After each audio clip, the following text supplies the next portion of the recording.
Fala pessoal do Rally.cast, depois de uma longa pausa, umas férias mais longas realmente do que deveria, mas isso a gente fala depois. O importante é que o Rally.cast está de volta e de volta para falar sobre a principal prova de rally nacional e sem dúvida nenhuma uma das principais do mundo. Rodrigo, conta pra gente quem que é nosso convidado e qual que é o nosso desafio hoje, né? Nosso convidado hoje é um navegador de sucesso, que depois de ter andado ao lado de grandes pilotos do rally brasileiro, passado pela equipe oficial da Troller, Mitsubishi, em 2020 assumiu a responsabilidade de cuidar do maior rally do Brasil, o Rally dos Sertões. O nosso convidado hoje é Edgar Fabbri, e vamos tentar tirar dele a maior informação possível, as novidades desse ano. Vamos lá. Bem-vindo. Né? 2 contra 1, quero ver como é que vai ser aí. Vamos em frente. Edgar, primeiro agradecer aí por estar aqui, por atender nosso convite. A gente sabe a loucura que deve estar sendo aí esse pré-sertões, né? Levantamento, competidores, patrocinadores, poder público e assim por diante. Então é bom você estar um tempinho com a gente. Você vai contar só as coisas que você não pode contar, tá? O que todo mundo já sabe, não precisa falar. Edgar, vamos lá, só para a gente começar já no ponto. O que vai marcar a edição de 2025? Qual que é o grande diferencial dessa edição? Bom, indo direto ao ponto, então, eu acho que o grande diferencial é que esse vai ser um rally bem competitivo, muito dinâmico, né, muito desafiador do ponto de vista em que todas as especiais têm características diferentes, mas todas com bastante navegação, bastante mudança de roteiro, trechos de serra. Conseguimos aí praticamente nas 8 especiais ter trechos aí de trial, né? Trechos de dificuldade, uma dificuldade maior técnica. Então, enquanto o ano passado a gente fez um rally mais rápido, né, estradas mais largas, porque a gente andou muito no setor do agro, né? Então, esse ano já é bem diferente, volta bem aí até o que o Josef falava aí, eu já vi nos outros podcasts aí de falar de fazer mais raiz, né? Então, eu acho que esse vai ser o grande diferencial. E o que eu tenho dito, principalmente na última especial aí, que vai ser uma especial de 250 quilômetros. Na última especial a gente sempre faz uma especial para chegar, né? Uhum. Então, 100 quilômetros, 150 quilômetros, o cara, quem ganhou já está ganho. Eu acho que a última especial, principalmente, vai ser uma especial que é aquela que o cara perde o rally, né? E não ganha.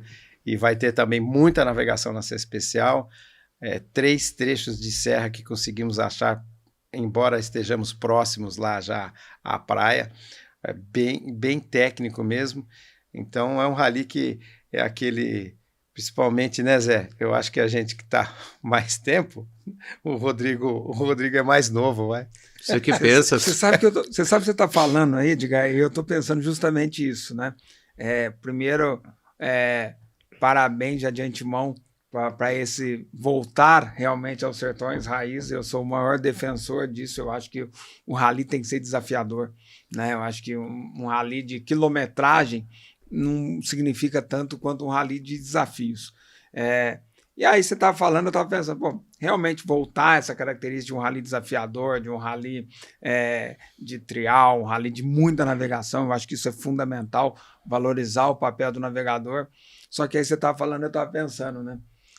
Como os carros, por mais que você ache um rally muito difícil como os Sertões teve na sua característica, e eu tenho certeza que vocês devem ter escolhido, até pelo que vocês já postaram de imagens isso, os carros melhoraram muito, os UTVs melhoraram muito, as motos com a suspensão melhoraram muito, só que tem gente que vai num carro que não melhorou nada, então vai ser divertido acompanhar, né? Depois nós vamos falar bastante sobre a categoria Classic, mas assim, faz um rally o mais difícil possível, que judie o máximo possível, principalmente de quem vai com carros de 2005, 2006. Pelo amor de Deus, teve um amigo nosso aqui que falou ontem para mim, e com esse carro já era ruim na época, 20 anos depois. Esse ano vai ter a categoria Classic, né, Edgar? Que é uma tendência que tem no Dakar, nas provas do Mundial. No Dakar, inclusive, tem mais carros na Classic do que na categoria principal. Conta pra gente um pouquinho Como surgiu essa ideia? Quais são os objetivos? O que vocês esperam nessa categoria esse ano? Bem, a categoria Classic, né, já fazendo aqui o diferencial lá para o Dakar, lá ele corre, mas ele faz a regularidade, né? Aqui nós vamos colocar para correr junto. Então, aqui é velocidade e vai largar junto na categoria carros, né? Isso aí é porque, desde que a gente assumiu lá em 2020, sempre eu abri bem o canal para todos os competidores, para a gente ouvir e né, entender a dor de cada um, né? Então, sempre tinha essa questão que o pessoal falava, Edgar, mas pô, tá fazendo a prova, mas a prova não fica boa para mim, que eu tenho um carro lá de trás e tal, não sei o quê, não tenho condições, e como é que faz e tal. Então, ouvindo todas essas pessoas, falei, pá, vamos montar a Classic, né? Então, 20 anos para trás, né? Então, carros lançados até 2005, nessa edição. E como eu disse aqui para vocês até fora do ar, para mim, hoje nós temos 5. Desses 5, eu sei que 2 aí ou 3 eles estão terminando o carro, né? Refazendo o carro. E quantos tiverem, nós vamos largar essa categoria. Porque para construir e realmente, porque os anos vão passando também, vai ficando uns 20 anos para trás, a gente tenho certeza que essa categoria depois vai ser uma categoria à parte e que o cara vai fazer ali o rally dele, com a dificuldade dele, né? E só para complementar o que eu ia complementar, falando da nosso tempo de rallies, é que eu acho que o que vai voltar esse ano, realmente, e que a gente sentia lá atrás, é quando você larga a especial, você fica com aquele medo, né? De falar, ai meu Deus do céu, eu tenho que terminar.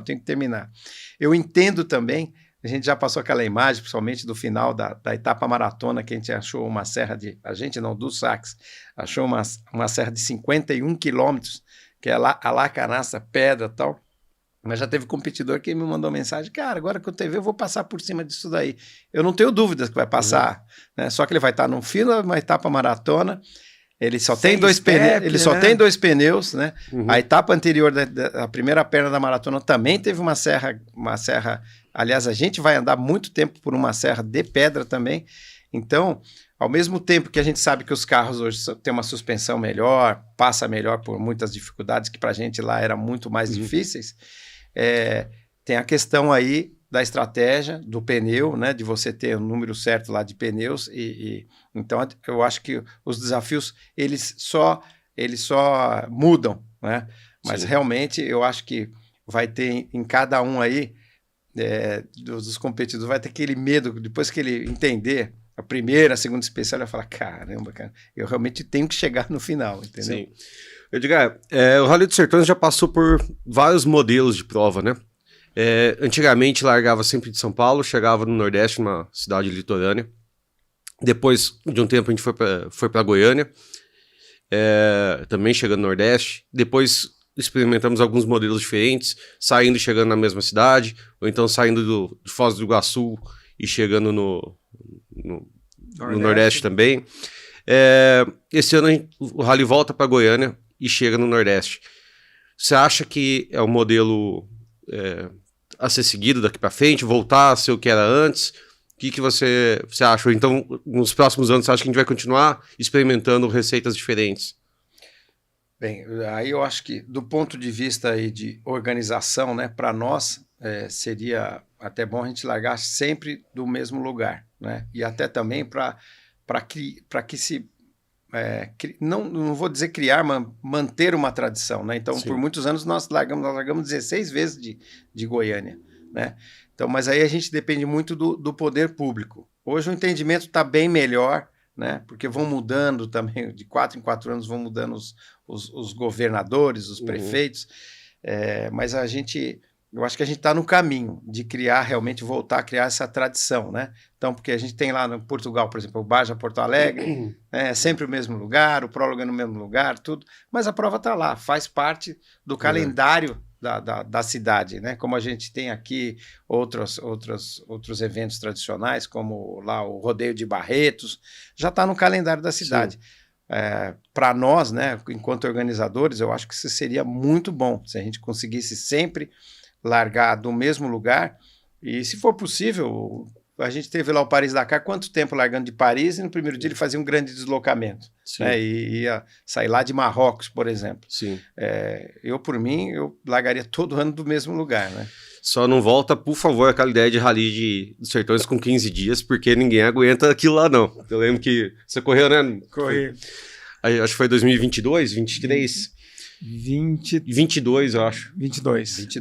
Chegava na metade do rally, já perdia a graça, pelo amor de Deus. Largar mais uma semana de rally depois de 7 dias. E é uma experiência boa, né? Mas boa depois que termina, mas quando tava lá era sofrido. E a gente tem que olhar todos os lados, né? Eu acho que até financeiramente também Sim. Não dá para se fazer mais um rally de 15 dias, né? Quando a gente fazia lá os Sertões lá no início, e eu estudei bem a história, né? Fui rever lá os roteiros e tudo mais, mas a gente fazia, mesmo você citou aí, em 2002, quando eu corria na Troller, mas a gente, às vezes, tinha que recorrer a um mecânico. Chegava na cidade e ia numa oficina mecânica. Hoje, cada um tem sua equipe e tudo tal. O custo aumenta bastante, né? O custo do quilômetro rodado, né? Que falam, né? E uma coisa muito interessante, né? Você falou como o rally veio mudando, né? Esse ano a média aí das especiais na casa de 280, 300 quilômetros, que sem dúvida nenhuma acho que é a média ideal até para a prova caber no dia, né? Porque a gente fala muito sobre o ritmo da prova. Hoje você tem aí, não sei, 5 horas de largada de prova e você tem que ter uma prova que não possa passar de 5 horas também, porque senão não cabe dentro do dia, né? Então, quando você faz um rally muito longo, ele tem que ser uma média horária mais rápida para conseguir caber no dia, né? E eu lembro quando, pela primeira vez, em 2003, teve uma especial de 300 quilômetros.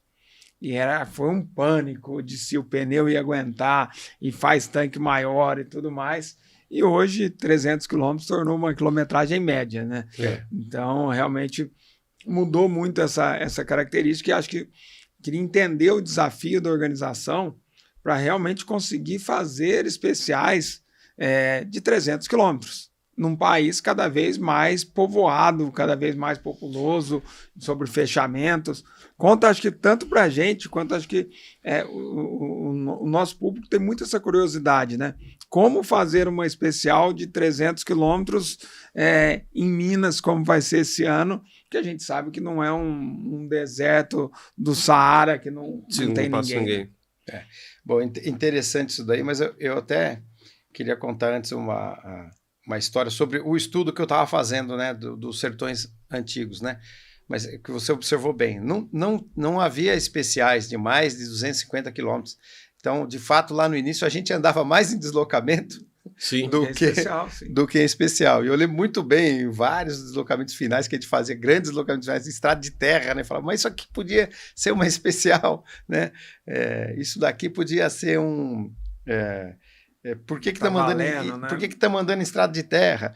Então, hoje a gente tem, primeiro, esse grande desafio. Vocês podem ver que a gente não faz um deslocamento inicial, a gente tem isso por regra lá, maior do que 80 quilômetros. Para quê? Porque senão a primeira moto larga tem que estar lá às 7 horas da manhã, senão o cara vai sair 4 horas da manhã do parque, né? Então, essa é a primeira regra que a gente tem. O segundo, então, é tentar achar esse terreno aí onde a gente consiga fazer pelo menos 300 quilômetros, né? E você citou aí, principalmente a segunda especial que a gente vai chegar em Minas, e aí está indo no rumo nordeste, né? A gente achou lá um terreno, cara, que é praticamente estradinhas do Jalapão, que a gente fala, pô, como é que a gente achou isso aqui? Então, para ver também como o Brasil é grande, né? Quando a gente fala, e principalmente para o público leigo aí, que a gente fecha um trecho de 300 quilômetros, como consegue fechar? O cara está pensando numa estradinha de terra aqui de Joaquim Egídio, aqui em Campinas e tal. Mas não, tem estradas aí que a gente anda a 80, 90 quilômetros e não encontra ninguém, entendeu? E tivemos essa felicidade de achar trechos assim esse ano de novo. O Rally dos Sertões, arrisco a dizer que foi o evento que descobriu e mostrou para o Brasil regiões como no Piauí, o Cânion do Viana, né? Ainda o Jalapão, acho que o próprio Jalapão mesmo, com certeza. Você acha que até hoje ainda tem regiões que o Brasil não conhece, que o Rally dos Sertões está desbravando? Eu acho que sim, porque para a gente mesmo, né?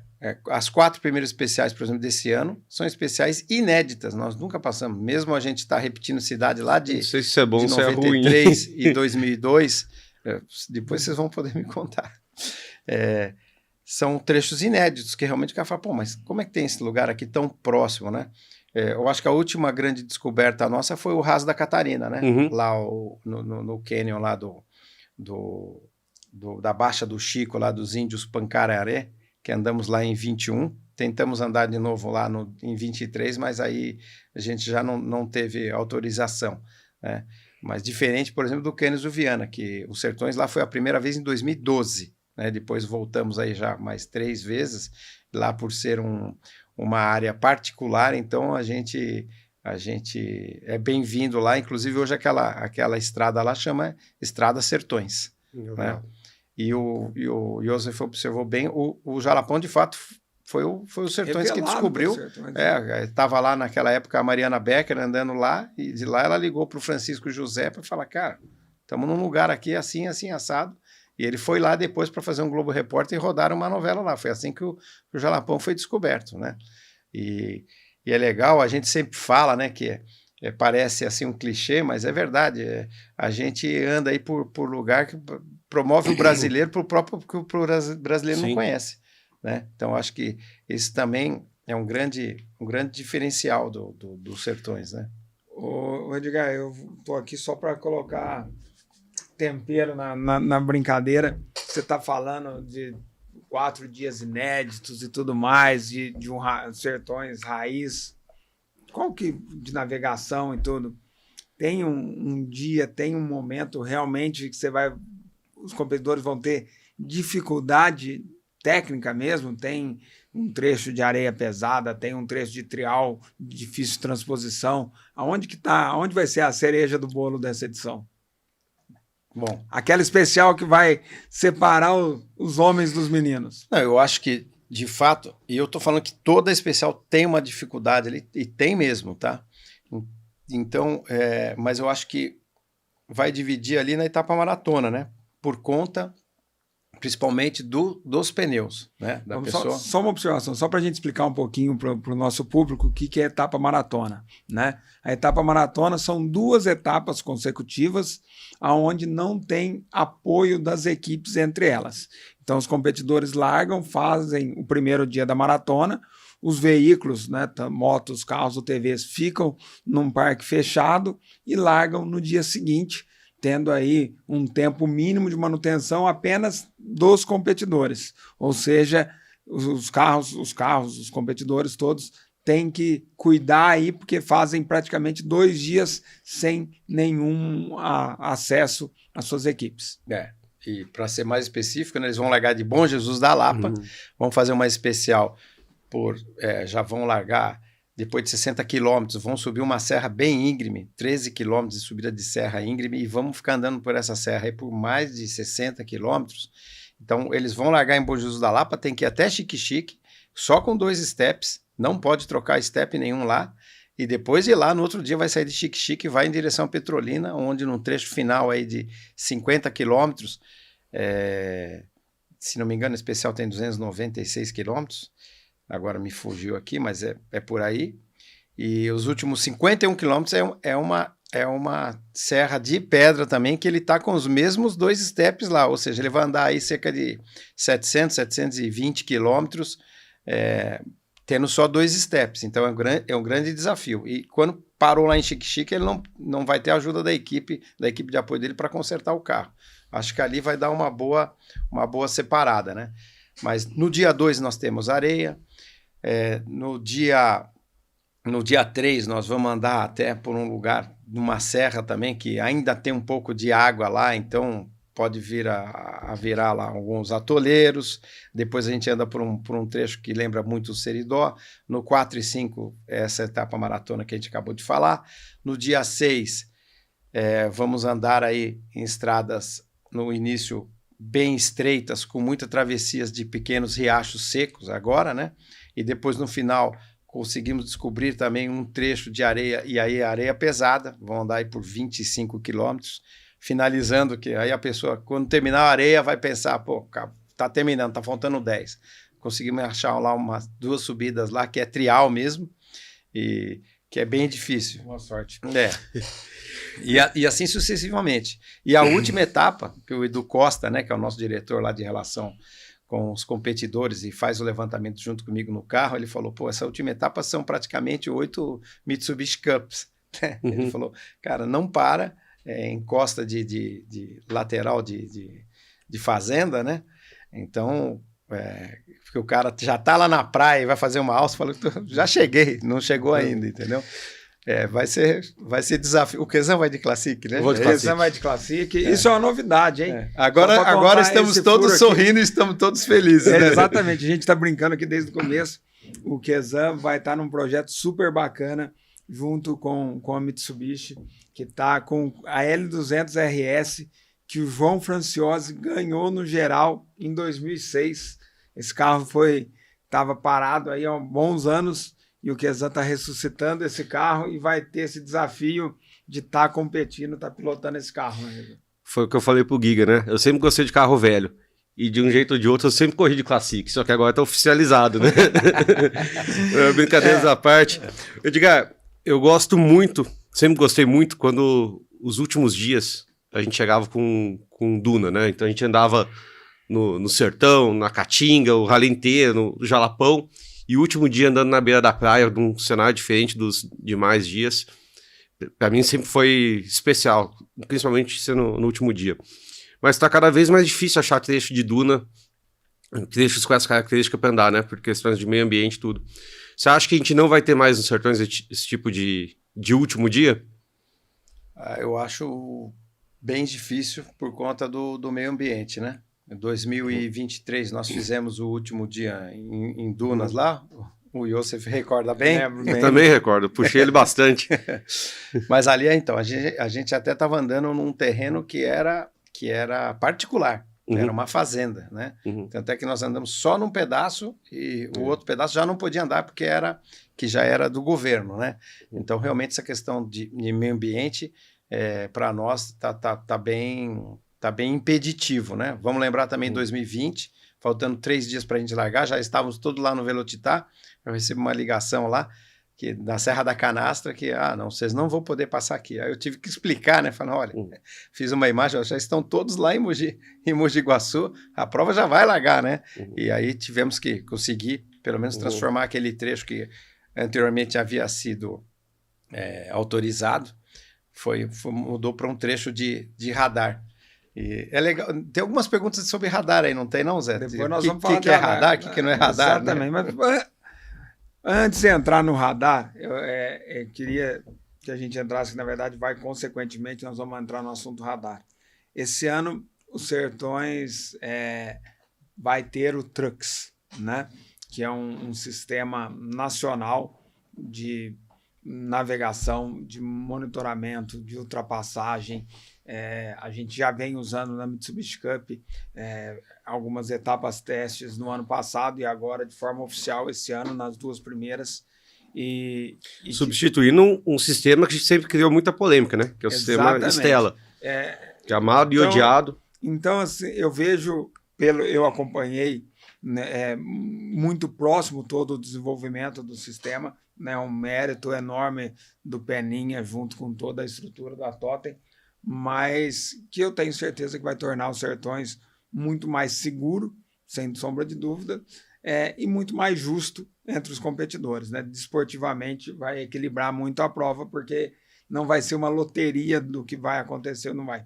Conta um pouco para a gente, Edgar, sobre a implementação do Trucks, né, dentro dos Sertões, e quais vão ser esses desafios novos, né? Porque eu acho que vem uma solução, mas com certeza também vem novos desafios com tudo isso. Mudança aí de radar, sistema de ultrapassagem, tem muita coisa nova para essa edição, né? Não, primeiro, eu tenho que agradecer a HPE, né?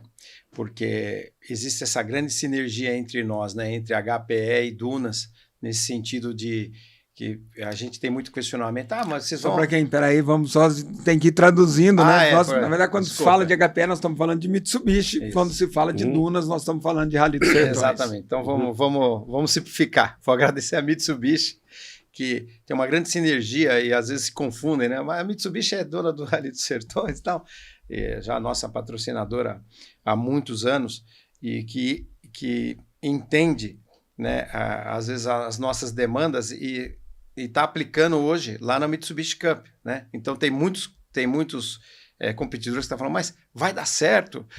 Não, o ano passado já estava, né, em alguns carros sendo feito ali um teste, e esse ano são quantos? 70 carros, 70 né? carros. 70 carros. Eu fui na primeira prova, já teve a segunda prova, né?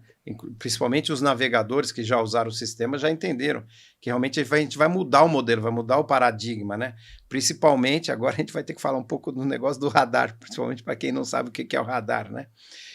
O que é o radar dentro do rally, principalmente dentro de um rally que percorre uma grande distância como é os Sertões. Então, em muitos momentos, nós temos que fazer travessias de pontes ruins, onde nós vamos passar, imagina, 200 veículos a mais de 130 por hora ali, destrói a ponte, tá? Temos que passar, quando a gente faz 300 quilômetros, 350 quilômetros, ou mesmo 200, que seja, a gente faz travessias de pequenos vilarejos. Para isso, a gente tem que diminuir a velocidade, passar sobre uma velocidade estipulada, né? Então aí é que está o tal do trecho do radar. E eu acho que, ultimamente, nas últimas provas, e vimos isso até agora, aí no último Rally de Barretos, né? A prova foi decidida ali por segundos, né? E tinha ali o rally de pico, né? O radar de pico, ou seja, o competidor tinha que andar um trecho sobre uma velocidade estipulada. No Rally dos Sertões desse ano, então, não tem mais, como não tem também na Mitsubishi Cup, né? Todos os radares, ele tem um pico de velocidade, mas ele é de tempo, então ele vai ser de tempo. Então, Inclusive de ponte? Exatamente. Então você vai transpor lá uma ponte, onde você vai andar ali 200 metros, 300 metros, esse radar vai ter 1 minuto, mas você vai ver que para passar por essa ponte você levou 15 segundos, né? Por quê? Porque, de fato, o radar ele não foi feito primeiro, não foi criado para punir ninguém, né? E nem também para o competidor tirar vantagem e ganhar a prova no radar. Nem para decidir prova, né? Então, se vamos dizer, se durante um dia ali somando todos os radares, teve 40 minutos de radar, todo mundo fez 40 minutos, né? Sim. E o competidor realmente vai ter que ganhar ali na prova, né? Sendo um pouquinho mais específico e para explicar, principalmente aí vamos falar um pouco diretamente para o nosso público, né? A gente vai fazer o que que já é feito no Mundial há vários anos e já está sendo feito na Mitsubishi Cup, que é você cruzou a placa do radar, você tem 90 metros para desacelerar. Ou seja, mais uma coisa para não punir o piloto. Sim. Então, se ele vai entrar num radar de 40 por hora, ele vem andando a 120, 130 por hora, passou o radar e aí depende de cada piloto, cada equipamento, ele sabe. Nos 90 metros eu consigo chegar em 40 por hora. Não, eu não consigo frear em 90 metros, então começa a frear antes. Mas ele tem esses 90 metros para entrar na velocidade, né? E tudo isso no Trucks, o Joseph está acompanhando bem lá, ele vai dando todos esses pontos para você, né? Então, do ponto de vista de monitoramento, né, da prova, enquanto o navegador está observando a prova, é muito simples, é muito fácil.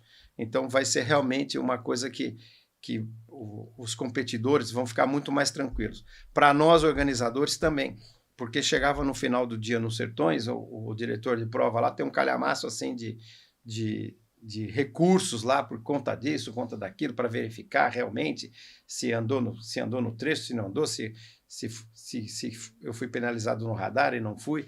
E hoje vai ser muito mais transparente até, e o Joseph falou uma palavra que vocês vão ouvir falar muito também, que é o negócio do ser justo, né?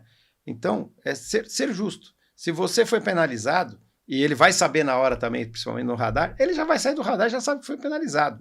E o sistema do Trucks nada mais é uma evolução que o Alexandre, o Peninha, lá da Totem, ele já há anos tem feito, né, usado lá o rally de regularidade. Então, a planilha eletrônica, por exemplo, já existe desde 2012. Né? Em 2017, eu ainda estava navegando, já foi um rally que foi todo feito pela Totem. Sim. Ele tinha um sistema de monitoramento de ultrapassagem feito aí pela Nube e pelo Stella, mas o restante era dele, e ele tinha lá o GPS rastro como um backup, né? Eu cheguei no final de uma especial, o meu piloto estava andando, naquela época o Cestari, estava andando bem rápido, e eu estava deixando ele andar, quando eu vi tinha que passar por fora de uma ponte, falei, se eu cantar agora vai dar problema. Falei, mas vamos ver se tá pegando mesmo. Não cantei nada, falei, é por cima da ponte, passamos por cima da ponte. Chegou no final, saiu lá o boletinho, né? Não pegou o waypoint, 5 minutos.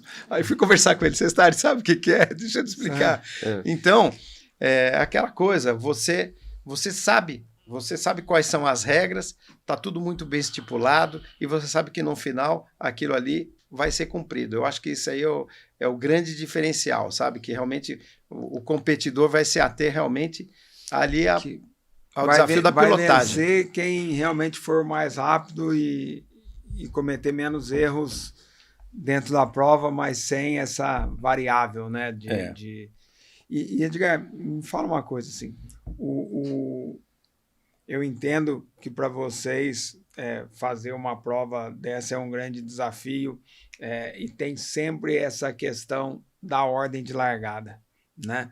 A gente vive aqui no Brasil uma característica que em Portugal também tem parecido, parte dos UTVs, né, estão na CBM, parte dos UTVs estão na CBA, né? Ainda não tem uma coisa fixa. Né? Parte é moto, parte é carro. Exatamente, parte é moto, parte é carro.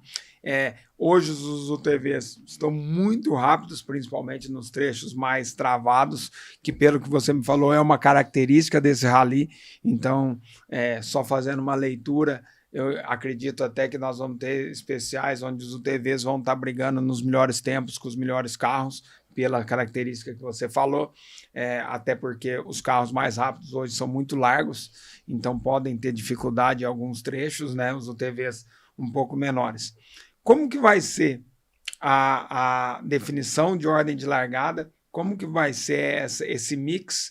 E depois, já emendando a pergunta, como que hoje está para vocês lidar com essa questão dos UTVs em dois cenários dentro da mesma prova? Eu vou começar pelo final. Vamos lá, fica à vontade. O UTV aí, a gente, como sempre digo, nós só somos os organizadores, né? Enquanto tiver o UTV correndo embaixo de duas bandeiras, aí, duas confederações, nós temos que seguir o que é a regra, né? A ordem de largada esse ano, nós vamos repetir o que fizemos o ano passado, ou seja, largam primeiro as motos, né? Daí tem um intervalo de tempo. Lá fora, eles estavam fazendo intervalo de tempo mínimo de 20 minutos, né? E agora a gente acabou de fazer uma última reunião lá e aumentou para 30. Mas aqui a gente faz de 45. Então, 45 minutos. Aí vão largar os T1+, os carros T1+, larga o primeiro T1+, e depois, sucessivamente, até 110% do tempo dele, né? E o que eu dei uma apurada aí é que eu estou excluindo o tempo do radar. Ou seja, porque essa porcentagem... porque vamos fazer uma conta bem fácil aí para o público entender. Vamos dizer que na especial que o primeiro T1+ fez, tinha uma hora de radar, ou seja, 60 minutos, né? Mais 10% são 66 minutos. Todos fizeram uma hora, né? Então eu vou excluir o radar. E assim a gente realmente vai colocar ali na frente esses mais rápidos aí. Uhum. E depois vou dar um tempo no mínimo de 20 minutos, aí largam os UTVs, sob a bandeira aí da CBM. Largaram todos os UTVs. 100% dos UTVs. 100% dos UTVs. Largaram todos os UTVs, mais pelo menos 20 minutos, aí voltam a largar os carros aí na CBA. Tá? O ano passado a gente fez assim, se mostrou... Não tivemos problema nenhum em nenhuma das especiais, né? Mesmo lá você falou e falou bem, e eu tenho conversado com vários competidores que vão lá no nosso escritório, lá na Dunas. O ano passado, na especial 6, foi uma especial já, quando a gente saiu de Luiz Eduardo Magalhães, largamos lá de Aurora do Tocantins e viemos terminar em Poço, onde a gente permitiu o encarretamento lá. Foi uma especial mais com cara de sertões, né? Então, mais travada, mais dinâmica, e que é a característica desse ano.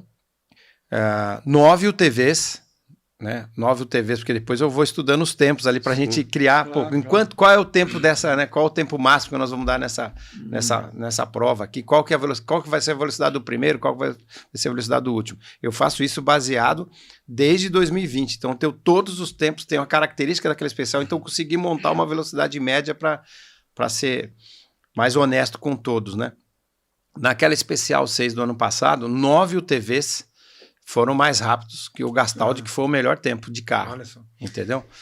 Então, mas mesmo assim, só para complementar, mesmo assim, os primeiros UTVs lá que largaram atrás dos carros T1+, lá, eles não alcançaram. Agora, para colocar você na confusão, né? Porque só falar como organizador é fácil. Quero a sua opinião pessoal sobre esse assunto, UTVs, carros. E aí, como organizador, também é o seguinte: a gente vê hoje, infelizmente, o grid dos carros no cenário do Campeonato Brasileiro cada vez menor, né? Esse ano, o ano passado a gente elogiou muito, e esse ano também a prova foi fantástica, a prova de Araxá. E mesmo sendo uma prova de tão qualidade, como foi, por exemplo, a edição do ano passado, nesse ano o número de carros foi irrisório. E a gente teve outros ralis do brasileiro com um grid 3, 4 carros, ou seja, praticamente morreu a categoria carros no brasileiro. A gente espera que os Sertões, e sabe que naturalmente vai ter um volume muito maior, mas de certa forma acaba estando ligado. Você tem um brasileiro forte, consequentemente você vai ter um Sertões ainda mais forte, falando da categoria carros. Por outro lado, a gente tem os UTVs cada vez um volume maior, com volume de provas maior, né? Esse final de semana começou um novo campeonato agora da Polaris, tem Adventure Cup, tem o Campeonato Paulista. Então, assim, tem muito UTV correndo o tempo todo. E tem mais uma coisa, né? Com esse novo modelo da Can-Am, que estreou nos Sertões do ano passado, a gente teve aqui já convidados falando muito sobre a questão dos UTVs.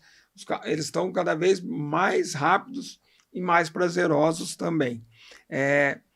Na tua opinião, tá? Como organizador, como competidor de rally, você vê como esse cenário, você acha que tem alguma fórmula para voltar a crescer a categoria carros, ou inclusive o que eu já ouvi de uma pessoa também do meio e que tem a opinião pessoal dela, que é o seguinte: a tendência é morrer o carro e os UTVs assumirem de vez essa questão vamos dizer, dos 4 pneus aí, né? 4 rodas. Das 4 rodas.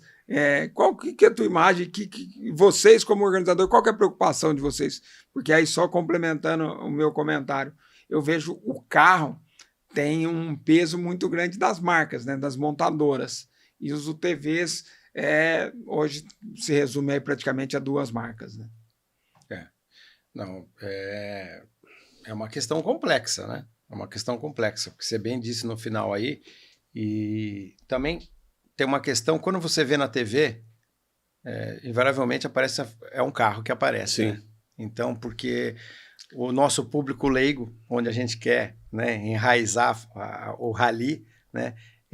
Quando a gente até fala em UTV, tem que explicar o que é um UTV. E a gente explica através do que? De foto. Porque você explica... É uma gaiola, né? Ele não entende, ele acha que é uma gaiola. Uma gaiola. Ele acha que é uma gaiola. Então, para vocês verem que é muito complexo isso daí. E hoje, lá na FIA também, na comissão que eu faço parte, a gente está debatendo e já tem um projeto lá do estoque, né, do T2, que vai aparecer agora aí no próximo Dakar, onde a própria Land Rover vai aparecer lá com o Defender. Simplesmente com o Peter Hansel. Mas aí no carro de ponta, né? Mas eles vão criar o T2. Então tem 4 montadoras ali envolvidas que eles vão criar um novo T2, uma Sim. categoria T2. Então, com um carro, né, que não é um T2, vamos dizer, É quase um super production Brasil. Exatamente, é um super production. Né? A gente falar super production aqui também, talvez o público vá.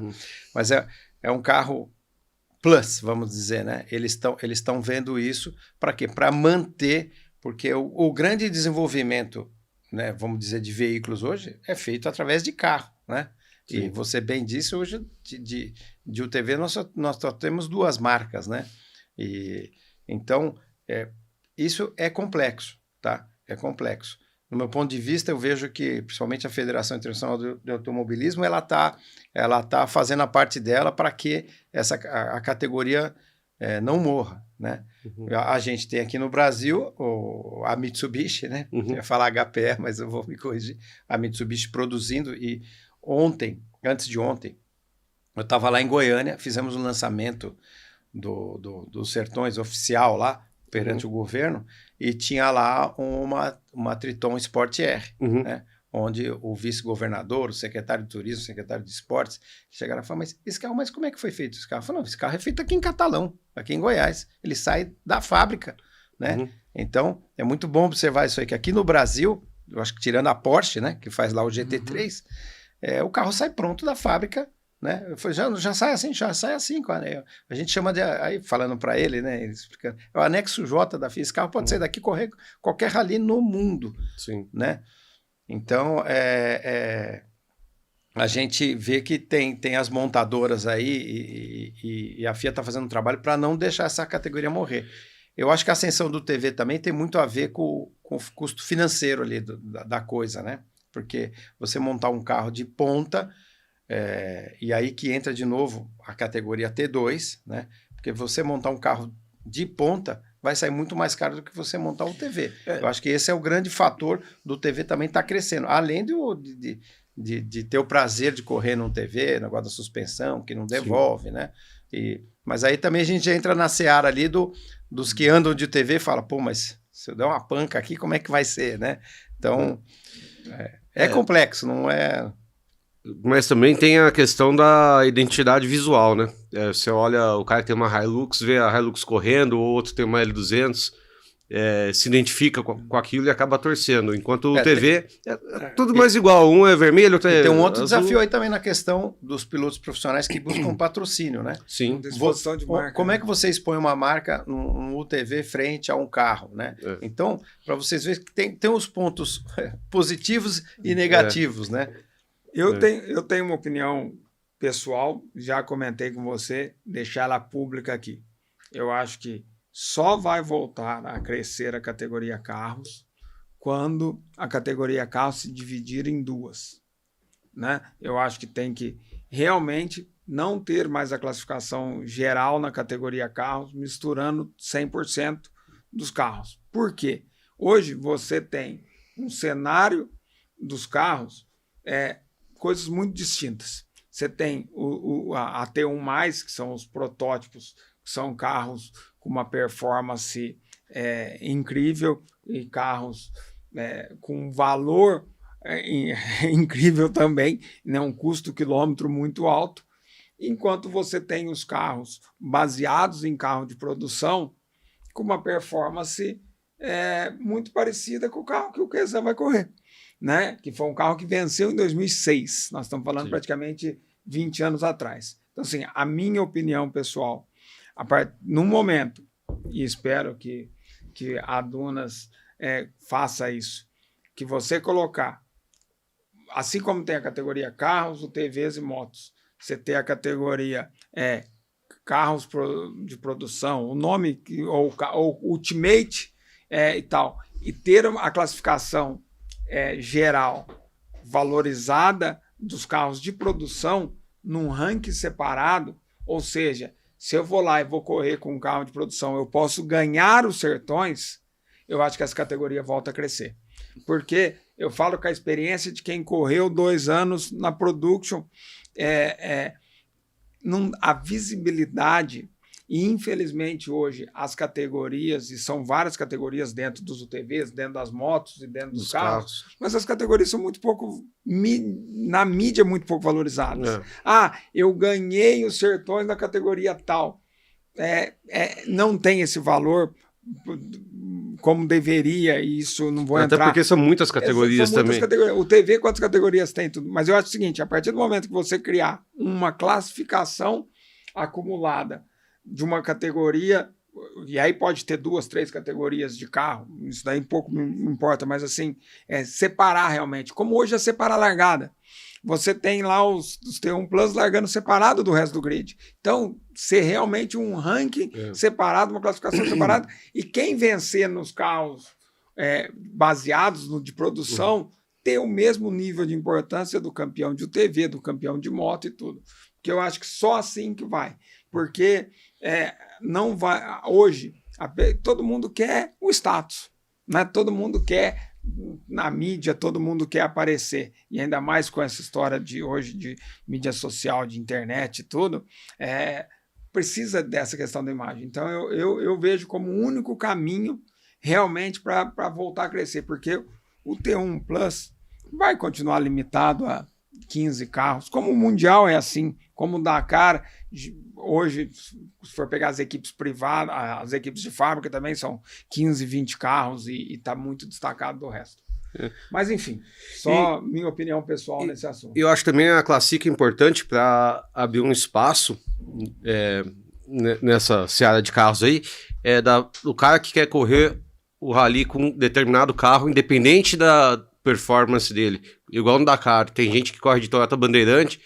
Teve um ano que correu um Citroën, aquele 2CV antigo com 2 motores. O cara sabe que não vai ser o último, mas ele queria fazer pelo prazer de correr com o carro dele, com o carro que ele fez, com o carro que ele conservou, manteve. Sabe o que nós estamos esquecendo, Rodrigo? Você esqueceu, eu não esqueci. Nós recebemos... Esse é o próximo passo. Olha, eu vou te falar, Edgar, talvez as melhores perguntas que nós recebemos de público para fazer aqui no Rallycast foi com você. E vamos tentar fazer o máximo possível, porque eu acho que são perguntas bem interessantes. Nós abrimos um quadro no nosso Instagram, antes de você vir, para o público mandar as perguntas deles para você. Primeiro, uma pergunta aqui da TBR 4x4. Como fazer para trabalhar voluntariamente na equipe da organização? atendimento@sertões.com.br. Mandar um e-mail lá, seu nome, telefone, né, sua experiência em off-road. A gente tem sempre lá uma relação, né? E a gente já tem, ao longo dos anos, a gente vai sempre elaborando, melhorando ali, né? Burilando ali essa nossa lista de voluntários. E a gente sempre, através desse e-mail, ou também no nosso Instagram, nas redes sociais, mesmo para mim, ontem mesmo 2 pessoas mandaram lá, pô, eu queria fazer parte e tal. E eu falo, me manda seu telefone, tudo a gente manda lá pro pessoal do atendimento e a gente vai criando essa lista. É óbvio que, por exemplo, esse ano a gente já está com tudo, para vocês entenderem, já estou com a hospedagem contratada, o voo, né, desse pessoal, como é que cada carro, como é que é a distribuição, então mas a gente sempre está num avanço. Então, por exemplo, agora estou pegando nomes já para o ano que vem para a gente sempre ir melhorando a composição das equipes. Quando eu tinha 18 anos, antes de eu competir no Rally dos Sertões, o meu sonho era CPC nos Sertões. O pessoal aqui do Jeep Clube de Campinas foi, eu não fui, eu ficava, ai meu Deus, algum dia eu vou. É meu sonho isso. Então para muita gente. Uma pergunta aqui muito interessante do Gabriel. Edgar, qual foi a decisão mais difícil dos bastidores até hoje? Qual foi a sua decisão mais difícil de ter tomado dentro dos Sertões? A minha? Pô, eu acho que foi no primeiro ano, né? Olhando agora, aquele 2020 a gente fez em bolha, né? Durante a pandemia. Durante a pandemia. E eu acho que durante a prova, porque aí tivemos que movimentar a prova lá para novembro, e aí era época de chuvas, tivemos que cancelar 2 especiais, uma especial, principalmente a primeira, foi a segunda parte da maratona, né, que eu cancelei, e onde a gente estava sol, e o pessoal não estava entendendo, a gente ia transpor uma serra, do outro lado da serra, estava chovendo, e o helicóptero não conseguia transpor. Então eu cancelei a especial unicamente porque eu não tinha o apoio aéreo para o resgate, e principalmente porque do outro lado da serra estava tudo liso, e a gente pensando principalmente nas motos, falei, não tenho condições de fazer essa especial. Exatamente. E eu cancelei, um monte de gente até hoje fala, pô, por que você cancelou aquela especial? Então é até bom tornar público aqui, porque não tinha condições do outro lado lá, mas foi uma decisão muito difícil. O Milton está perguntando aqui se a etapa maratona vai dormir de barraca. Não, boa pergunta, porque eu já falei, não tem, a gente vai estar lá em Xique-Xique, o que a gente vai fazer é que o parque de apoio nosso vai ser descendo lá de fora, lá do parque aquático, vai ser na praça, para que o público da cidade tenha acesso, né? Vejam lá, O Quezano ele não vai estar consertando o carro, então ele só vai estar passando um paninho e tal.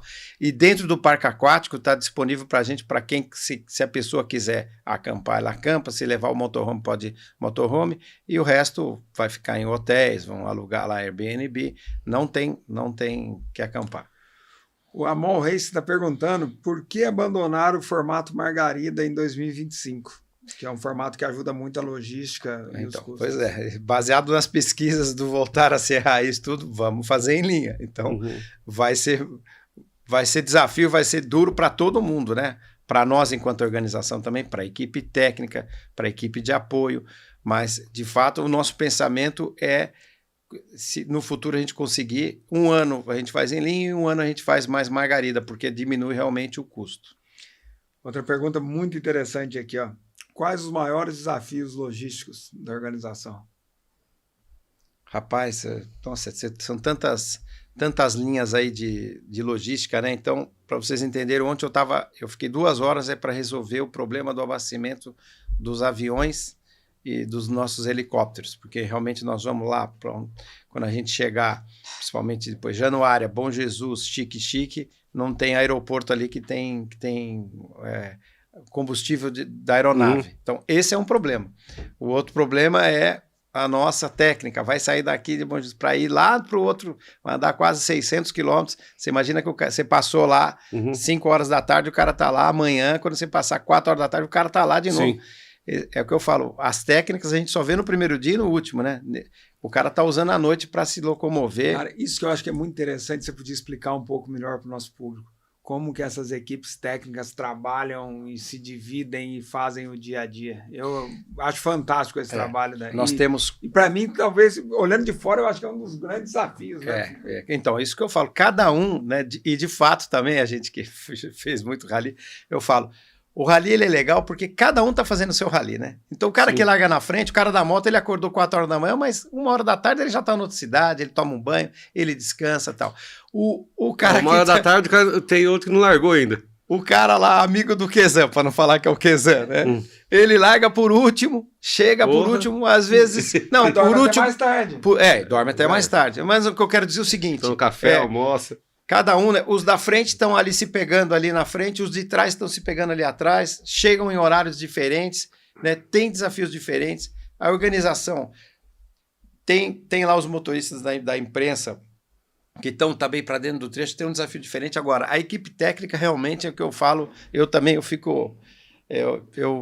falo que cara, esses caras são os verdadeiros heróis ali, porque você imagina que no primeiro dia eles vão ficar indo no trecho lá entre Goiânia e Unai, e quando termina o trecho, então o cara que está no primeiro trecho da especial, quando passou o último ali, ele vai liberar, eles já saem em comboio e estão indo em direção lá ao trecho depois de Unai a Januária, que ele invariavelmente vai ficar talvez no último. Sim. Então esse cara vai andar quase 500, 600 quilômetros, né? Ele não vê acontecer as Vilas Sertões, não para lá, no caso, a primeira cidade de Unai, ele já vai lá para o meio do outro trecho. Ele tem que fazer os últimos avisos. Às vezes tem um lugar lá que precisa abrir uma porteira, precisa ver se o gado do cara realmente está preso e tal. E muitas vezes eles chegam de noite, entendeu? Então, que uma parte desse aviso nós vamos fazer agora, eu faço agora, a partir de sábado, nós vamos fazer a conferência da planilha, quando nós desenhamos a planilha, agora vamos fazer a conferência e já vamos conversando com esse povo da região para fazer o primeiro ajuste.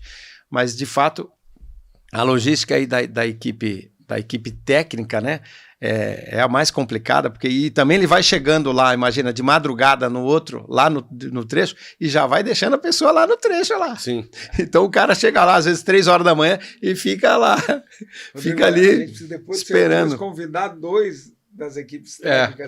Deve ter história. Tem história, nossa senhora, tem história até para com a gente lá, eu lá no ar, né? E no dia da prova, por exemplo, eu tô voando. Edgar, por que a gente não te vê? Tal, eu tô lá no pastor. Então, quando o pastor fala lá, que o pastor que tá falando. Avião. O pastor é o avião. Quando fala lá com o pastor, sou eu que tô falando. Quando fala com o Pelicano, é o Claudinho Ambiel. Então, a gente tá fazendo lá toda a coordenação com a equipe técnica.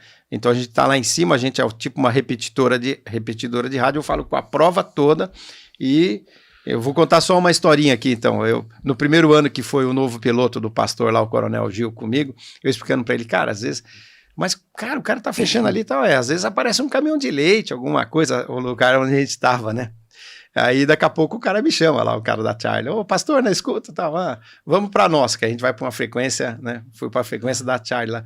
Pastor, é o seguinte, tô aqui com um caminhão de leite. Aí eu falei, tá vendo? Tá, e aí? Já conversou? Então, cada um, o pessoal da técnica vai com dinheiro, vai tudo. Tá. Já conversou com ele? Não, então eu vou conversar. Tal, conversa aí e tal. E a gente já sabe quanto é o litro do leite, sabe tudo disso. Daqui a pouco ele, pastor, tá negociado aqui, compramos 200 litros de leite e ele vai ficar aqui, ele vai aproveitar e vai atravessar o caminhão e vai ajudar a fechar esse trecho. Falei, perfeito, entendeu? Então ele não entregou o leite lá na cooperativa, mas a gente comprou os 200 litros de leite dele. Só espero que depois de ter ficado o dia inteiro no sol, ele não tenha ido lá entregar o leite, né? Mas aí já é outra... coalhada. Aí já é outro assunto. Então, Edgar, conta para o pessoal de casa, para eles terem noção de qual que é o tamanho da estrutura da técnica do Rally dos Sertões. Quantas caminhonetes de apoio, quantas pessoas, caminhão, avião, carreta? Então vamos lá. De técnica nós temos 4 equipes técnicas, são 120 pessoas. Nós temos à nossa disposição 70 caminhonetes da Mitsubishi para fazer todo esse fechamento, né? Nós temos 2 helicópteros médicos, que é realmente uma UTI aérea, né? Se o cara cair lá, ele vai deitado no helicóptero esquilo. Nós temos dentro da equipe técnica a Vigor, que é o nosso braço médico, né? A equipe do Jorge Vigorito. Uma carreta UTI, né? Temos aí na vila nós temos uma carreta UTI dele lá, que a gente consegue fazer pequenas cirurgias, tudo, raio-x. E aí nós temos os 2 aviões, né? Que se intercalam, cada um voa 3 horas, né? Pousa, enquanto um está lá descansando e fazendo reabastecimento 3 horas, o outro está voando e assim sucessivamente para fechar todo o tempo da especial. É interessante também observar que ao longo do tempo, né, a gente vai pensando e vai melhorando, né? Então hoje, quando a gente faz a conferência da planilha, a gente vê onde tem os trechos que tem 3 curecas lá, 3 atenções, que é o trecho, para quem não sabe como é o rally, na planilha, então, tem trechos de atenção, que o piloto tem que ir um pouco mais devagar, tem uma atenção só, uma atenção, geralmente, ele só dá uma olhadinha e passa na mesma velocidade. 2 atenções, ele dá uma diminuída, e na 3 é que realmente ele tem que frear e olhar e passar devagar, né? E para isso também, lá o Trucks, hoje, apita antes, lá aparece, lá fica aparecendo 3 exclamações lá em vermelho e ele sabe que tem que diminuir. Ali, logo após, sempre vai ter alguém que é onde a gente vê, aqui é um trecho meio perigoso e tal, tem lá um cara da técnica junto com o enfermeiro da equipe da Vigor. Então, a equipe médica, ela tem enfermeiros dentro da nossa equipe técnica, tá? Então, porque até a gente tem lá o relato lá do Júnior Mendonça lá, que em 2023 ele sofreu uma queda, e ele falou, cara, eu sofri uma queda de moto, deu aquela apagada, aquela coisa assim, quando eu acordei o cara já estava em cima de mim, calma, filho, não mexe, tal. Já era o cara da nossa técnica lá, e ele falou, cara, fantástico, porque o cara fica já, né, tranquilo, né? Sim. E esse enfermeiro aí, ele já transmite as primeiras informações para mim. Se não é nada, ele nem passa batido, não fala nada. Às vezes, se ele precisa fazer alguma observação, ele chama a gente lá na aérea, a gente troca de frequência e começa a conversar para ver se realmente precisa acionar o MED 1, o MED 2, né? Esses helicópteros também, como é que a gente faz? Anteriormente, eles eram dispostos, um no começo da especial, e depois 40 quilômetros sucessivamente, 80 quilômetros sucessivamente, para que tenha um raio de 40 quilômetros e eles, nesses 40 quilômetros, eles cheguem até 10 minutos. Então, eu estipulo que até 10 minutos o cara tem que estar lá no local do atendimento, né? Hoje, com a prova, uma coisa que a gente melhorou, hoje eu faço um círculo, na verdade. Então, porque às vezes a prova, ela faz uma volta e volta aqui.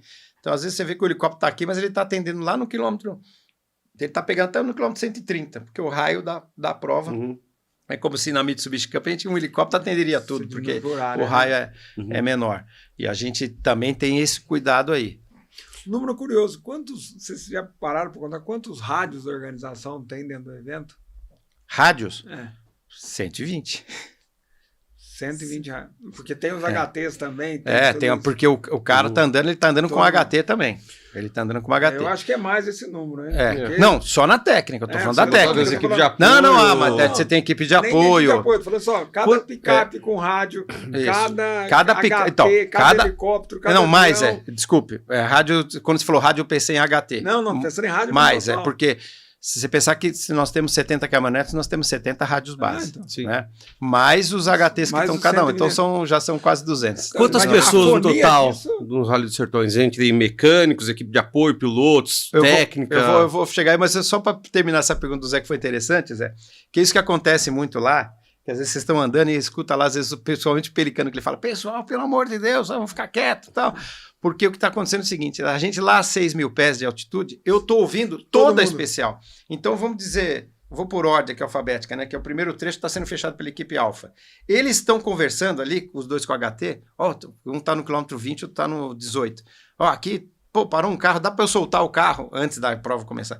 Dá para eu soltar aqui, ele vai sair aí no 18? Não, dá, tal. Eu estou escutando, mas eu estou escutando o cara lá da Eco, que está lá no quilômetro 200, que está, aqui ainda está aberto, eu vou fechar aqui só 10 horas, está tudo sob controle e tal, E às vezes principalmente quando a prova começa, tá ainda aquele que eu estou ouvindo todo mundo, e às vezes eu falo, atenção pessoal, né? Silêncio na fonia, a prioridade é que o Alfa 4, fala aí. O que foi? Tal, né? Prossiga. O cara, não, tal, porque aconteceu alguma coisa ali. Ou alguém está querendo entrar, enfim. Então tem isso lá em cima, e é isso que o pessoal não entende. E no primeiro dia eu até falo lá, né, qual é o protocolo que você quebrou, você quer chamar lá, então, o pastor, o pelicano, quer chamar a organização e falar, já chega, então. Não vamos bater papo, né? Que eu não falo, eu não quero saber. Eu vim, e aí eu capotei, mas eu estou bem, não sei o que. Não é que eu não quero saber, não dá tempo, entendeu? Porque é muita conversa. Então, às vezes, aquela coisa, olha aqui, piloto do carro, vamos falar, 520, não tem carro 520. Piloto do carro 520, estou no quilômetro 200, meia equipe, a equipe Y Rally, tá tudo bem, eu quebrei, mas eu vou abandonar a prova aqui, ok? Não, senão eu tô aqui, é um UTV, eu preciso, fala pra minha equipe que ela vai vir aqui, preciso de uma prancha, preciso de uma homocinética para arrumar aqui no final. Ponto final, entendeu? E eu lá de cima, a gente presta esse serviço, né? Eu chamo lá a equipe, atenção, equipe Y, tá na escuta do pastor? Tá, olha, é tal. Copiou, pronto. E lá a gente tem o nosso folha de backup, eu vou, isso aqui já resolvi esse problema aqui. Vocês ficam voando em círculo, Edgar? Geralmente é em círculo. É isso também, às vezes eu botei uma vez lá no Instagram, o cara falou, não é possível que você ficou fazendo, e a gente fica voando em círculo, né, mas acontece que o vento às vezes então vai fazendo uma elipse, você vê aquela coisa, e geralmente então, eu decolo primeiro, e aí abro a especial, né, 6h40 eu tenho que ter falado com todo mundo, e tá tudo certo, falo lá com o Du Sax, que tá no início da especial, com o nosso diretor de segurança de prova, no dia do evento, falo, Du, tá tudo certo, 7 horas, primeira moto. E aí ele larga. E aí, conforme a prova vai rolando, a gente vê onde realmente está tendo um maior problema ali, uma transposição de rio, é um lugar onde o pessoal tá sofrendo mais acidente. Então, eu vou para cima desse local. E também, uma outra observação é que a gente também, às vezes, a gente fica num local onde a gente está com melhor comunicação. E aí, quando eu vou pousar ali perto das 9 horas, o pelicano já subiu, no ar a gente troca, a gente que fala, passa o serviço, então eu falo para ele, anota aí, largaram tantas motos, tal, a última moto, a primeira moto tá no quilômetro tal, a última moto tá no quilômetro tal, já largaram tantos carros, tal, anota aí quem tá fora da prova, tal, para ele já saber, porque ele vai tomando conta da prova. E eu falo para ele, eu tô voando aqui por cima eu tô aqui no waypoint, uma outra coisa legal que a gente criou, né, que é que nem dia 1 começa com o waypoint 1. Então eu estou aqui no 1160, estou no quilômetro 160 da especial do dia 1. Estou voando aqui por cima, aqui que está acontecendo mais a prova. Tá bom, ele já fica por lá também. Edgar, mudando um pouquinho de assunto, dentro do mesmo, obviamente, o rally no Brasil só é conhecido por conta do Rally dos Sertões. E isso há muito tempo atrás. Chegava em qualquer lugar, eu lembro na minha época de escola ainda, eu falava com meus amigos que estavam acompanhando o Rally dos Sertões, todo mundo sabia o que era. Se eu falasse qualquer outra prova de rally no Brasil, ninguém sabia. A ponto da marca Sertões ficar muito forte e abrir para outras atividades, como bicicleta, kitesurf, mountain bike, corrida e tal. Como que é o negócio Sertões hoje? Como que vocês aplicam essa marca e além do rally? Como que a marca... Quais as atividades da marca além do Rally dos Sertões? Tá. Não, primeiro, quando a gente assumiu lá, final de 2019, início de 2020, né? Nós somos lá hoje em 7 sócios. Nós tivemos primeiro o pensamento de criar, ser uma multiplataforma de esportes, né? Então, hoje nós promovemos o campeonato de mountain bike, são 3 provas, né? A Mantiqueira, que é Campos do Jordão. A segunda prova vai ser feita agora no começo de julho, lá em Nova Lima, Minas Gerais, e Beachpoca, que é em setembro. Temos o rally do kitesurf, né? Que é lá feito lá no litoral do Ceará, que é o melhor lugar para prática de kitesurf no mundo. Então, daquilo da gente falar de ficar tradicional, já vamos para o 5º ano e já ficou meio uma tradição entre os kitesurfistas. Então, eles já sabem que todo ano é que nem o Baja Porto Alegre. Ele já sabe que vai largar. No primeiro ano a gente largou lá do litoral do Rio Grande do Norte, mas a gente viu que o negócio é fazer no litoral do Ceará. Então a gente sai lá do litoral sul do Ceará e vai terminar lá no Preá, Jericoacoara. 5 dias, 100 km por dia, o pessoal já sabe como é que é. Então já em 5 anos isso já meio que se concretizou, né? Então primeira coisa é a gente ser uma multiplataforma de esportes. Ao mesmo tempo, você falou a marca já está consagrada, a gente tem aí hoje produtos licenciados, né? Então, desde na nossa lojinha, como o relógio na Stern, como a Triton Sertões, a cada 2 anos eles fazem uma edição. Brinquedos, né? Você vê na loja de hoje brinquedo da Usual, tem o UTV, vende pra caramba aquele UTV, é bem legal, e a suspensão funciona também do UTV, é fantástico, é fantástico. Então, diversos outros produtos, né? Churrasqueira, aí empresa que faz para-choques, tá bem E o tá que bem tem espalhado. O que tem de projeto para frente? Tem novidade aí vindo? De produtos? De produtos, de eventos, de que os Sertões, a marca Sertões...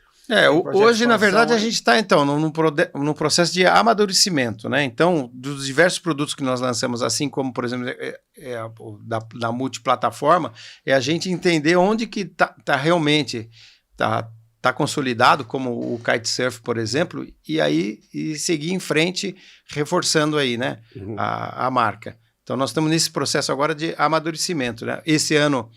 Até você falou isso, nós vamos fazer de novo o Sertões Series lá no Tocantins, uma prova no Tocantins, depois do Sertões, 23 a 27 de setembro, 4 dias.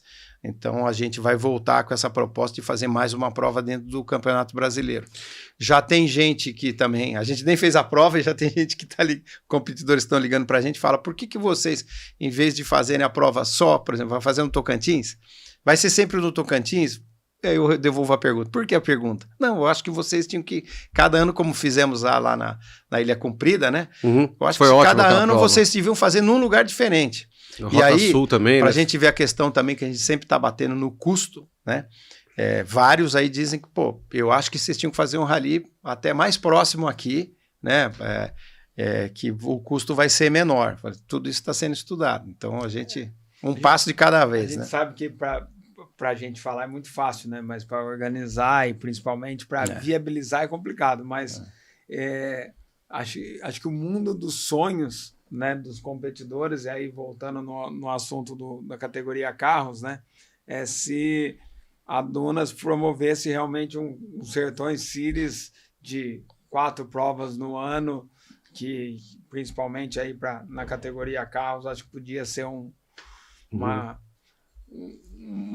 recomeço, né? Mas a gente sabe que não é tão simples assim. Zé, mas é legal você falar isso porque você, assim como eu, né, enquanto ainda um navegador, vamos dizer, assim, um competidor, você também é um organizador, né? E você vê que quando a gente é competidor, a gente fala coisas até que a gente não sabe de fato como é, né?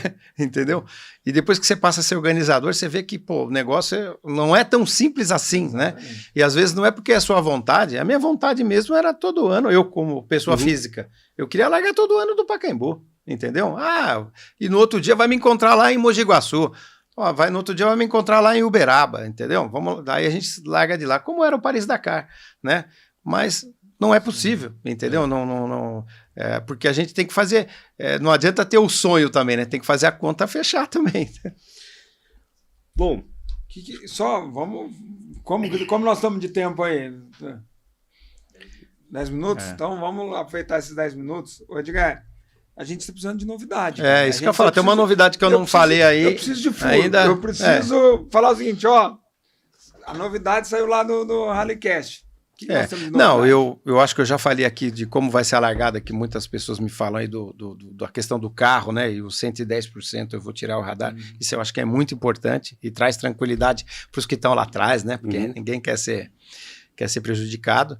Eu estou fazendo um estudo aí e em dando certo, nós vamos largar os 40 primeiros TVs, tudo de 2 em 2 minutos. Então isso também vai melhorar muito, porque como a gente sabe que eles estão chegando ali, estão colocando segundos um no outro, então não vão chegar. Então não vai. O cara que está muito preocupado com a questão da ultrapassagem também, às vezes ele queria testar a ultrapassagem e não conseguir testar, né? Então isso vai ser legal. O nosso carro Coelho esse ano, que é o carro que a gente...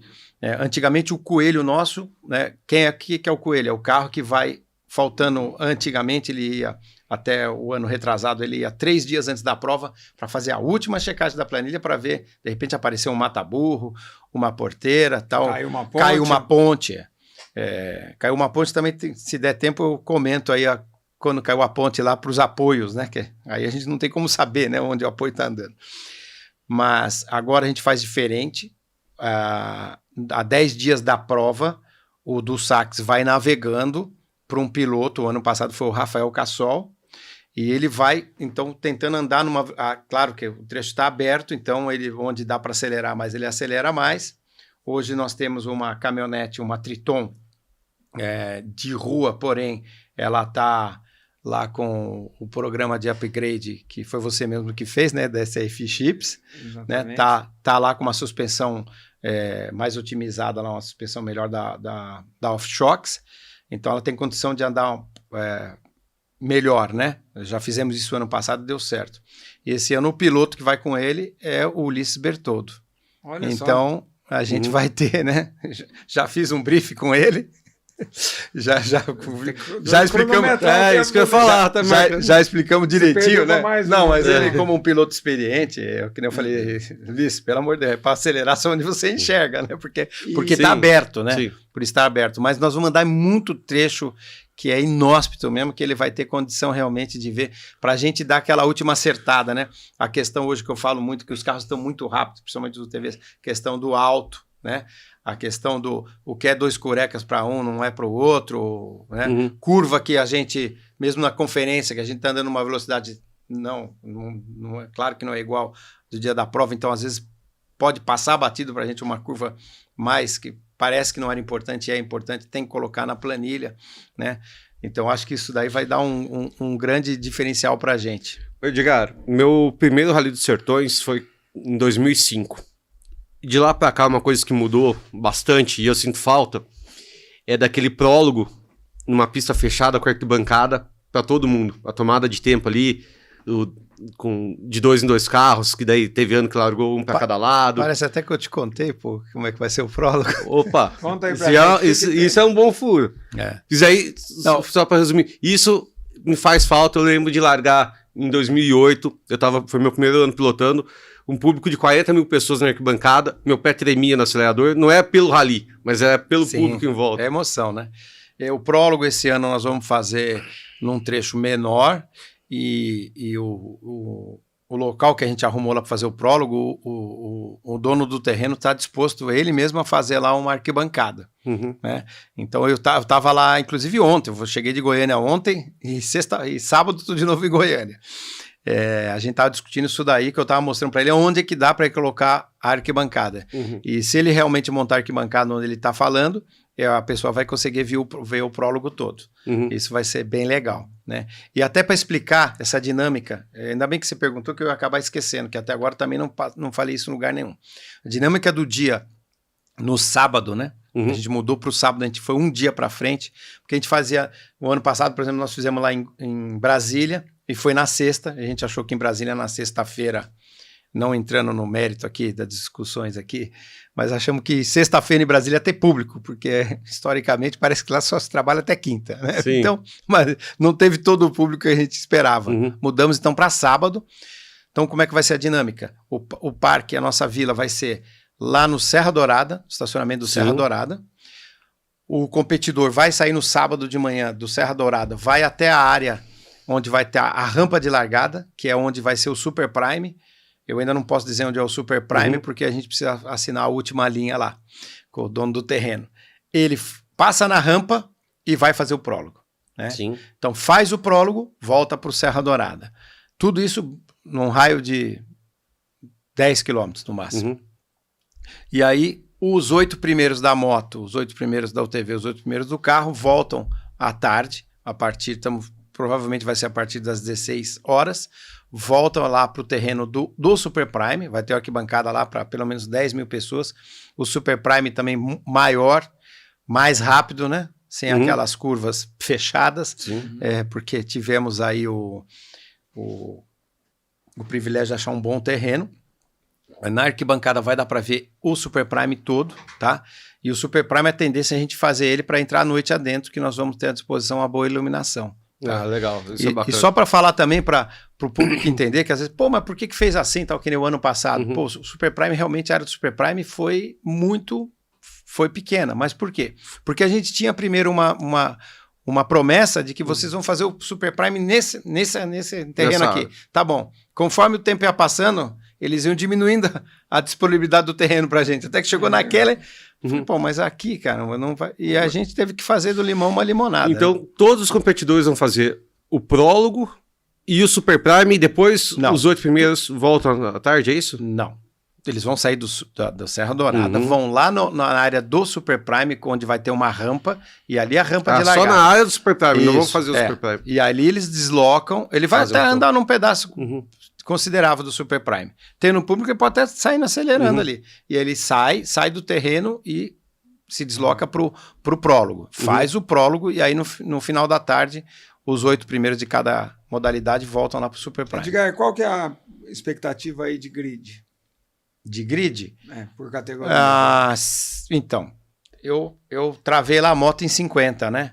E aí, porque a gente sempre sabe que quando vai chegando perto do rally, o cara treinando, um caiu, o outro tal, não sei o quê, a sogra tá doente e tal, e diminui. Mas esse ano tá diferente, nós estamos agora com 58 motos. Porque também é aquela coisa, né? E pilotos tradicionais, né? Então a gente sabe como é que tá o grid do brasileiro aí também, não tá passando de 20 motos. Pô, me liga o cara agora e fala, você divulgou o roteiro, tá em 50, mas eu posso entrar? Pô, eu não vou negar, né, pro cara, porque, poxa. Então nós estamos agora em 58 motos, estamos nesse momento com 80 UTVs, e eu vou dizer para vocês que eu gostaria que ficasse nesses 80, que daí vai me permitir fazer a largada de os 40 primeiros de 2 em 2, e estamos com 35 carros, eu acho que vai chegar a 40. 35 eu já estou contando com você, tá? Eu me inscrevi ontem. E me fala uma coisa. E 5 quadriciclos, né? 5 quadriciclos, que bacana. Que é uma curiosidade de todos e fica... Vamos ter aí, teremos gringos andando, tem duplas de fora. Temos gringos andando, sim. Temos gringos e o grid maior dos gringos até na moto, né?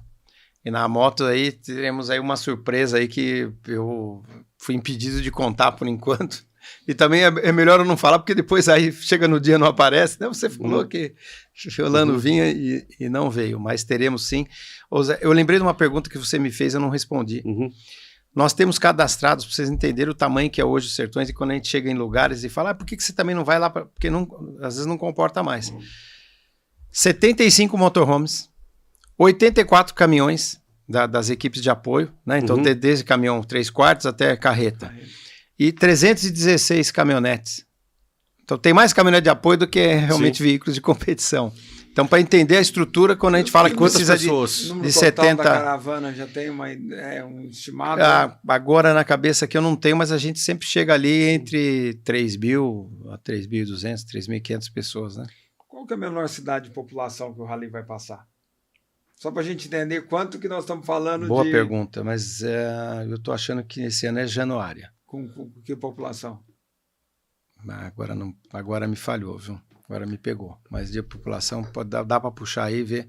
Vamos puxar, porque eu quero saber o seguinte, quanto que os Sertões aumentam da população de uma cidade Não, isso é uma coisa legal, Zé, que a gente não falou aqui, se tiver um curto espaço de tempo.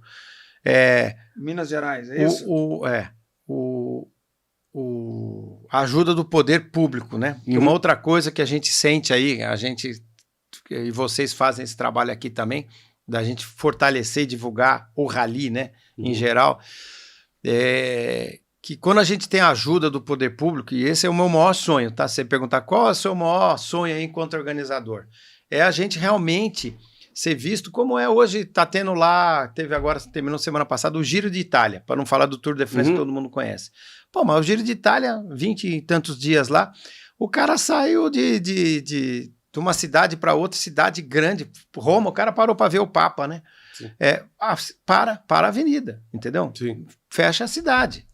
Aquele dia é feriado na cidade. Eu acho que esse é o meu grande desejo, da gente realmente, quando chegar num lugar, o cara falar, tal como teve lá em 2021, pô, a gente passou saindo de Petrolina, a gente passou lá na cidade de Piranhas, aí ali a gente tem que fazer o radar, tive que passar dentro da cidade. Eu fui falar com o prefeito antes, o prefeito entendeu completamente a proposta, porque muitas vezes a gente chega para conversar, o cara fala, semana passada passou um rally aqui, passou 5 trollers lá, um passeio, e não é. Esse cara entendeu, ele falou, não, você vai passar aqui dentro da cidade acelerando. Eu falei, mas prefeito, não posso passar. Asfalto aqui, o cara erra uma curva, bate na farmácia, né? Então, e naquele ano, até os competidores que foram vão lembrar, pô, o cara fazia a curva, é igual a maratona de Nova York, tinha uma bandinha tocando, na outra tinha lá os caras de dando tiro no cara lá, vestido de lampião, tal. O cara entendeu completamente a proposta. Sim. Mais do que isso, quando eu entrei nas estradas, né, que aí você vai fazendo, e às vezes é uma estrada mais, que tem um movimento, ele falou, pô, aqui você pode fazer especial que eu vou garantir o fechamento para você. E garantiu, entendeu? Então isso que eu falo, quando a gente tem esse apoio do poder público, pô, é maravilhoso, entendeu? Porque aí você sabe que vai transcorrer tudo perfeitamente. E esse é que é meu sonho, que no futuro a gente realmente, o cara fala, não, pode sair, ou por exemplo, pode sair daqui de São Paulo, porque você vai chegar aqui em Campinas e já tem um lugar aí que você vai entrar numa estrada aí, vicinal, e vai estar fechado, e o público vai estar lá olhando.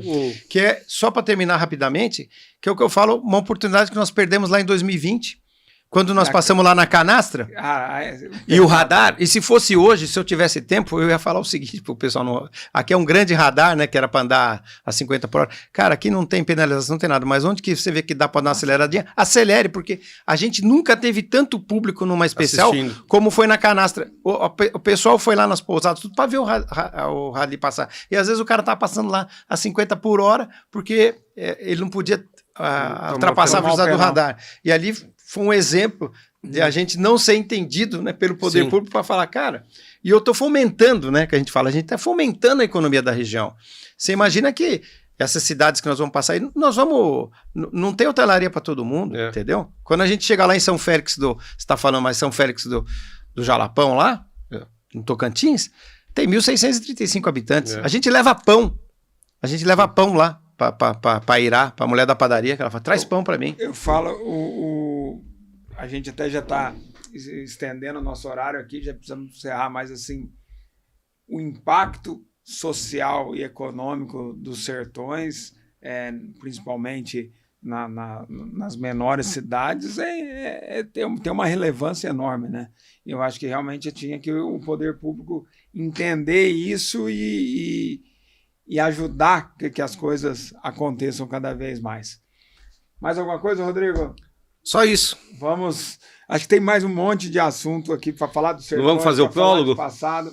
Vamos fazer o prólogo agora, para a gente encerrar. O prólogo é uma brincadeira que a gente faz aqui com todos os nossos convidados. Eu estava indo para o 10, agora veio o prólogo aí. E realmente, para entrar, não fique tranquilo que ninguém vai te penalizar sobre isso, tá? Mas, Edgar, rapidinho aqui pra gente, pode falar como você é um organizador de motos, UTVs, quadras e carros, você pode escolher, a gente vai te dar liberdade para te escolher do que for, mas qual o melhor piloto de rally da atualidade para você? Sem dúvida é o Lucas, né? Lucas Moraes, né? É um grande expoente aí no rally mundial, né? Melhor navegador de rally da atualidade? Putz... Eu não vou me entende, Edgar, mas eu não vou me abster como navegador, mas é porque realmente eu não tô a par, vamos dizer assim, vai. Tá lá em cima, ele vê todo mundo que erra, ele tem o resultado de tudo. Essa eu acho que para você vai ser fácil. Melhor prova de rally. A melhor prova de rally?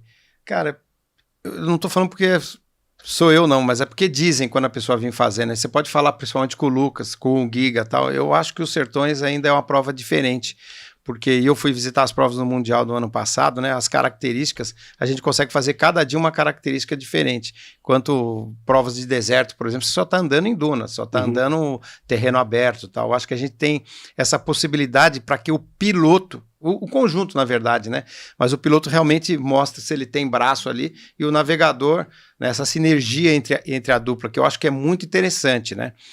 Às vezes, o cara é bom, ou um piloto novo aí que está despontando, vou pegar um navegador qualquer. Não, de jeito nenhum. Precisa ser um casamento ali, né? Melhor veículo de rally? Veículo? Eu acho que é um carro T1+, né? O carro, Qual? Que era a marca. Qual carro? Bom, dentro do meu entendimento, eu ainda acho que hoje ainda é a Toyota, né? E vou te falar, abrir um pouco o prólogo, vou te fazer uma pergunta bem direta. De todas as edições que você organizou dos Sertões, qual que foi a melhor especial? Aquela especial que você falou, cara, essa vai ser difícil achar outra igual. Para mim, a melhor especial ainda é a especial 9, lá dos 30 anos, que a gente saiu de Mateiros e foi para Bom Jesus, que foi uma especial longa, né, mais de 400 quilômetros e não tinha estradão no meio, era desafio do começo ao fim. Lembro bem dessa especial. Porque passava lá na Dona Deja, lá, onde, graças a Deus, ali eu tive a oportunidade de eletrificar a casa da senhora lá, foi legal pra caramba, e porque era estradinha, tinha um trecho de areião, tinha trecho de estradinha e tinha trecho de pedra, vamos dizer assim, né? Ali era bem técnico. E pensei que você ia fazer outra pergunta, mas eu acho que esse aqui, na nossa nova gestão aqui, vai ser o melhor rally que nós já fizemos até agora. Eu não quis perguntar isso porque eu tinha certeza que mesmo que se não fosse, seria a resposta. Tô brincando. Não, eu acho que não. Eu sou bem honesto e bem transparente, tá, Zé? Tanto é que o ano passado eu falei desde o começo, falei, vai ser mais fluido, vai ser mais rápido, por a questão dos lugares que nós estamos andando. Sim. E depois tem gente ainda, mas você fez assim, assado? Sim, eu falei desde o começo, a proposta era essa. Eu digo, acho que da minha parte, assim, agradecer de ter aceito o nosso convite, de ter falado sobre os Sertões. Acho que tem muito assunto aqui, dá para a gente fazer um programa de muitas horas, contar muita história. Precisamos te trazer aqui de novo para depois você contar as histórias navegando para o Reinaldo Varela e outras aí que a gente sabe. Vamos contar aquela prova que eu larguei de terceiro, você largou de segundo, eu cheguei na sua frente e você não me viu te ultrapassar? Tem uma dessa também. Enfim, tem muita história de rally, é sempre um papo muito bom. Boa sorte na edição dos Sertões desse ano. Acho que parabéns por voltar os Sertões para um nível desafiador de dificuldade. Eu acho que esses Sertões, para mim, é muito Sertões raiz, pelo que vocês vêm falando, tanto da característica das especiais, como do roteiro, né? Voltar a sair de Goiânia, voltar a chegar no Nordeste.